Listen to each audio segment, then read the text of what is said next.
Dalam laporan utama majalah Bali Pos edisi 105 yang bertajuk Penghentian Proyek Tukat Mati Bentuk Arogansi, Dinas Kehutanan Bali menghentikan proyek long storage di Muara Tukat Mati karena proyek yang telah dimulai tahun 2013 itu tidak mengantongi izin.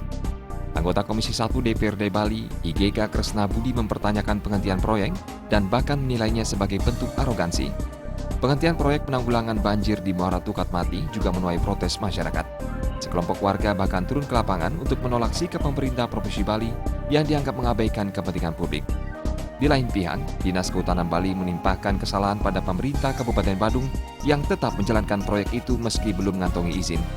Penolakan juga datang dari Guru Besar Universitas Udayana, Profesor Rumawan Salain, dalam laporan utama bertajuk Penumpang Gelap.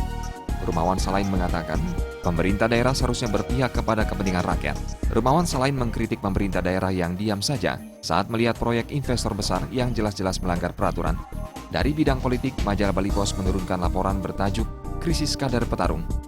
Anggota DPRD Bali, A.A. Ngurah Adi Ardana menyoroti krisis calon pemimpin kepala daerah dari Parpol yang mengundurkan diri dari tahapan pilkada. Menurut A.A. Ngurah Adi Ardana, Parpol semestinya malu jika sampai gagal merekomendasikan calon pemimpin. Laporan pendidikan majalah Bali Pos mengangkat pendidikan anak usia dini atau PAUD. Laporan ini membahas diwajibkannya orang tua mengikut sertakan anak-anak mereka ke jenjang PAUD sebelum didaftarkan ke taman kanak-kanak TK. Masih dari bidang pendidikan, laporan bertajuk Sharing Pendanaan untuk Gedung Sekolah Rusak menyebut saran Wakil Ketua Komisi 4 DPRD Bali Ketut Karya Saatnyana yang meminta pemerintah di tingkat provinsi dan kabupaten kota untuk memprioritaskan anggaran bagi perbaikan gedung sekolah yang rusak.